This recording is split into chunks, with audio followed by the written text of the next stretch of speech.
O Tribunal Regional Eleitoral do Paraná quer diminuir a abstenção no segundo turno em Curitiba, também em Londrina e em Ponta Grossa. O índice de abstenção é o percentual de eleitores que, mesmo tendo o direito de votar, preferiu aí não comparecer às urnas. O dado é diferente da contabilização de votos nulos ou brancos, quando os eleitores efetivamente vão votar, vão às urnas, mas aí escolhem por não optar por nenhuma das candidaturas que foram colocadas no xadrez eleitoral. Segundo a Justiça, a abstenção desse ano foi de 21,71%.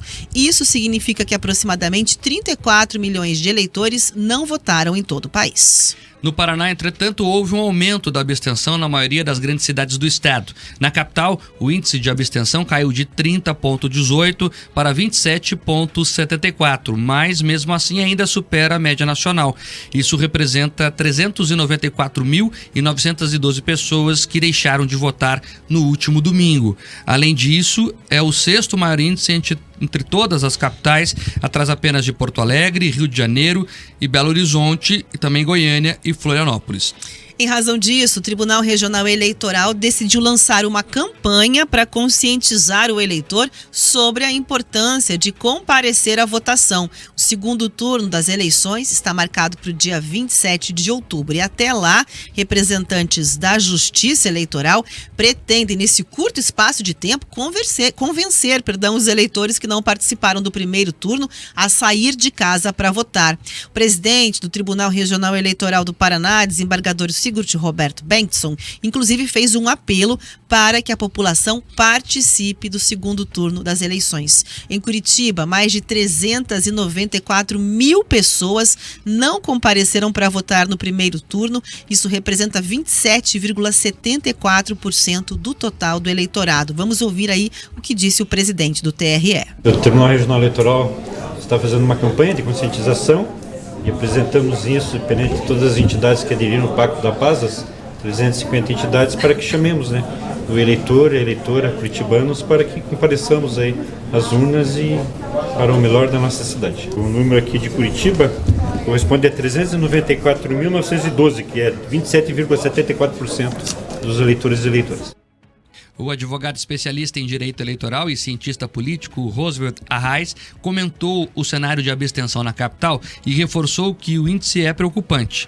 Vamos conferir a análise feita por ele. Neste ano a gente teve um índice de abstenção significativo em Curitiba, foi a sexta capital com maior número de pessoas que não compareceram às urnas, e a abstenção ela é um sinal problemático sobre a preocupação das pessoas com a política. Quando a gente fala em eleições, nós estamos falando de uma forma de legitimar o exercício do poder na democracia, ou seja, a legitimação na cidade de duas grandes formas. Um jeito é a legitimação por autorização, que é o voto direto na urna, em que você concorda em apoiar uma certa pessoa, e outra forma de legitimação é por representação, ou seja, é a forma pela qual você verifica se aquela pessoa que está exercendo o mandato, se a ideia geral que ela apresentou nas eleições está sendo executada, está sendo tornada presente, está sendo realizada durante o exercício do mandato. Quando a gente tem uma falha nessa primeira forma de concordância, nessa primeira forma de legitimação, ou seja, na legitimação pelo voto, o que se levanta em questão é como será o exercício do mandato de uma pessoa que não recebeu tanta concordância ou tanta anuência no processo eleitoral. Então, quando a gente soma as pessoas que não votaram, ou seja, as abstenções, com voto nulo, com voto branco, a gente vê uma proporção significativa de pessoas que ou não estão preocupadas com o destino da cidade, não estão dando importância para o futuro da cidade, ou que não concordam com nenhum dos dois candidatos. Então isso é extremamente preocupante, porque agora no segundo turno nós somos obrigados a fazer uma escolha. É uma opção diferente de cidade, uma forma diferente de se pensar a cidade, que demanda uma escolha das pessoas. Quanto mais legitimidade um governante tem, mais apoio popular ele tem, mais facilmente ele governa.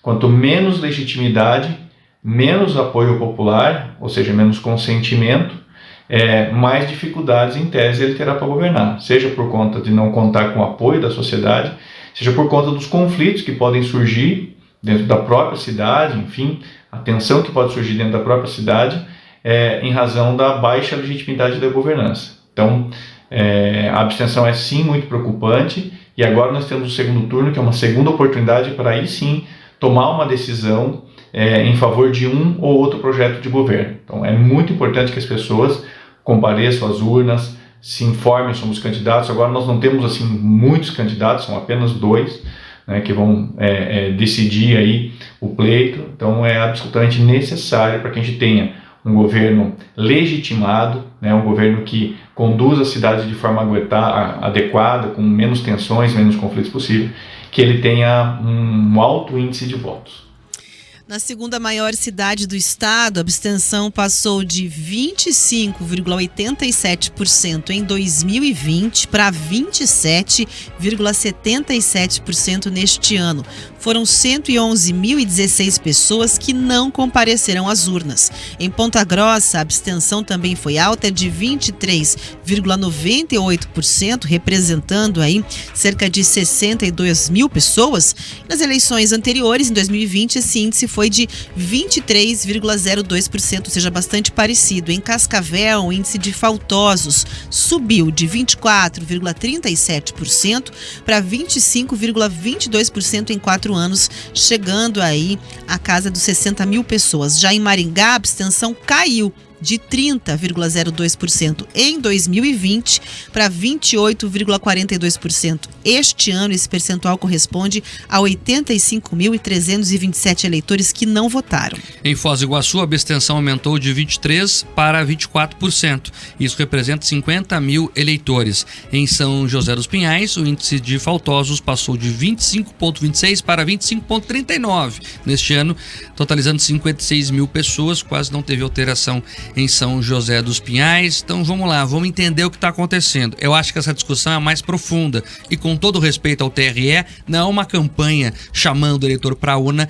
que vai resolver, né? A medida é interessante, é louvável, mas não vai resolver, porque as pessoas estão optando por não participar do processo e, de alguma forma, não validar aquilo que elas não estão concordando. Você veja, a abstenção em Curitiba foi altíssima. Ficam se apegando ali, Moron. Porque caiu de 30 para 27. Em 2020 era pandemia, gente. Então você falar que teve uma abstenção 3% menor do que na pandemia, que as pessoas tinham medo do contato físico, esse dado precisa ser olhado com atenção. E eu quero aprofundar esse debate. A abstenção também foi alta lá em São Paulo. Na capital paulista, ficou ali em 27%, quase igual Curitiba, inclusive. E você tem que se somar nesta conta os candidatos antissistema, que é o discurso da Cristina Grêmio aqui em Curitiba, era o discurso do Pablo Marçal lá em São Paulo. Você tem 1/3 ali de pessoas que se identificaram com candidaturas que falam que são antissistema. Aí você tem praticamente mais 1/3 do universo total de eleitores que não foi votar. A classe política tem que olhar para isso e começar a compreender algumas coisas. Nós temos ali uma parcela importante da sociedade que não está querendo participar do jogo eleitoral, se não, definitivamente, nem comparecendo à urna, votando em candidatos que se dizem antissistema. Eu não estou debatendo aqui o mérito, se são ou não de verdade. São as mensagens que eles entregaram, e as pessoas, de alguma forma, compraram elas. Ponto. Esta é a grande questão. Eu fico vendo o pessoal da burocracia falando, não, tem que colocar uma campanha nova no ar, um slogan novo, ou o pessoal da sociologia tentando enfeitar os números. As pessoas não querem participar do jogo democrático. E deve ter algo mais importante para ser debatido atrás disso tudo. Essa é a grande questão. E é importante lembrar também que ninguém tem a obrigação de escolher alguém, Rafaela Moron. Tanto é que a urna tem lá o voto branco. Quem quiser anular, digita um número inexistente e vai anular o voto. Então, quase 10% da votação foi, inclusive, nesse sentido, não foi? Brancos e nulos, aqui em Curitiba, eu tô falando. Quase 10, acho que não foi bem 10, uns quebradinhos 7% os votos em branco, aproximadamente, arredondando aqui, 4,91% os nulos. Um pouquinho mais de 10, na verdade, 11 e pouco. Então, você vai juntando, junta ali 11 pontos que não votaram em ninguém, anularam ou votaram em branco. Aí você tem ali 27% da base total de eleitores que nem foi na urna. Nós estamos falando em quase 40%. E aí você tem ainda uma candidata que fala que é antissistema e também fez uma votação muito interessante, ficou em segundo lugar, mais de 30% dos votos. Então você tem uma massa aí que está descontente com o que está vendo. Para mim, Rafaela Moron, o debate parte daí. E eu não tenho respostas prontas aqui, eu estou fazendo uma análise em cima dos fatos. Acho que o debate começa a partir deste dado. É disso que eu quero falar aqui a partir de agora. O problema não é novo, essa alta já vem de eleições anteriores, mas o resultado está aí. O eleitor não se sente motivado para chegar à urna nem para colocar um voto de protesto, um voto útil, ou seja, não quer fazer parte do processo eleitoral. A falta de interesse transparente como água e nesse segundo turno, Mark, com a falta da presença do vereador, porque até você disse um dia, todo mundo conhece um primo que é vereador, um amigo que é candidato, ou seja, vai ser mais um elemento para jogo que deve colocar aí talvez esse índice com projeções que já vem acontecendo num patamar ainda mais alto, sem falar também na questão do campo progressista, que não consegue se comunicar com o eleitor, fica fora da jogada, o que pode contribuir também para desestimular aí mais uma parcela do eleitorado. E no fim das contas, com essas abstenções aí na casa dos 27%, quase 28%, a gente pode dizer que quem ganhou as eleições também foram as abstenções, que colocaram ali num patamar quase que de um candidato, porque os candidatos em Curitiba fecharam na casa dos 33%, 33,51%, que foi Eduardo Pimentel. A Cristina Grêmio ficou com 31,17% e a abstenção 27,74%. É um candidato à parte, praticamente. Isso, fez mais voto que o terceiro colocado. Os que não foram às urnas, né? O número é maior do que o do terceiro colocado. E se você juntar brancos e nulos, que há uma lógica em juntar tudo isso, né? Quem foi participar, mas não quis dar o voto, e quem nem foi participar. Então você tem ali quase 40%. É muita coisa em uma cidade. E a gente vê que esse número se repete em outros grandes centros urbanos, né? A abstenção sempre na casa dos 25%, 30%, depende ali do local. Acho que é um debate importante para se aprofundar no pós-eleições, entender o que está acontecendo. E aí, para fechar, Rafaela Moron, cabe às campanhas convocar os eleitores às urnas. Eu tenho a impressão que isso vai acabar acontecendo no segundo turno, tanto em Curitiba como em Londrina e principalmente em Ponta Grossa, porque lá está na vírgula da vírgula mesmo. Então agora as campanhas vão ter que se desdobrar, né? O Tribunal Regional Eleitoral já anunciou essa campanha aí, mas as pessoas atendem mesmo aos candidatos. Então, o candidato dela provavelmente, independentemente do lado, vai convocar o voto útil na última semana e vai querer provar por A mais B, que é importantíssimo que aquela pessoa vá às urnas. Eu confio muito mais nisso, nas campanhas que estão muito preocupadas com isso, tendo sucesso, do que uma campanha institucional do TRE, por mais que acho que eles tenham que fazer. Vamos acompanhar para ver, Rafaela Moron. Você tem palpite se vai cair ou se vai subir a abstenção no segundo turno? Acho que tá bem difícil, né? Porque aqui em Curitiba, com o cenário, por exemplo, que em termos nacionais, em termos de, se a gente olhar a avaliação, que também vem caindo, acho que tende ali a aumentar. Mas em Curitiba tá um pouco nebuloso esse cenário. Estou aguardando aí os debates e o transcorrer dos próximos dias para ter uma clareza melhor. Não vou dar um palpite aqui, Mark, mas acho que tá bem complicado e acho muito difícil reverter. Pelo menos reverter esse número, eu acho que isso não acontece. Eu também acho que sim, viu, Rafaela Moron? Acho que vai ficar parecido se as campanhas forem bem. Sabe o que eu tenho escutado muito nas redes sociais? E a gente fala sobre política, então muita gente vem falar conosco sobre política, nas mensagens, nos comentários das publicações e assim por diante. O pessoal brinca com o valor da multa. Vou pagar R$3,50 lá e tá tudo certo. Ou seja, não estamos aqui falando que a multa tem que ser mais cara. E não é isso, eu acho que não tem que ser mais cara.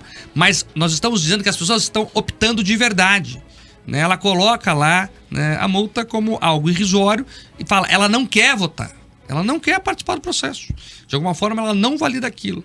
Acho que os nossos cientistas sociais aí vão ter que começar a se debruçar para entender esse movimento, que é quase um grito revolucionário, Rafaela Moron. Olha, isso aí não me serve. Eu não quero participar disso. Se eu sou obrigado a votar, prefiro me abster. Exato. É exatamente isso que a gente está assistindo. Vamos ficar de olho nesse número de abstenção. Ele é bem importante para compreender certos movimentos da sociedade.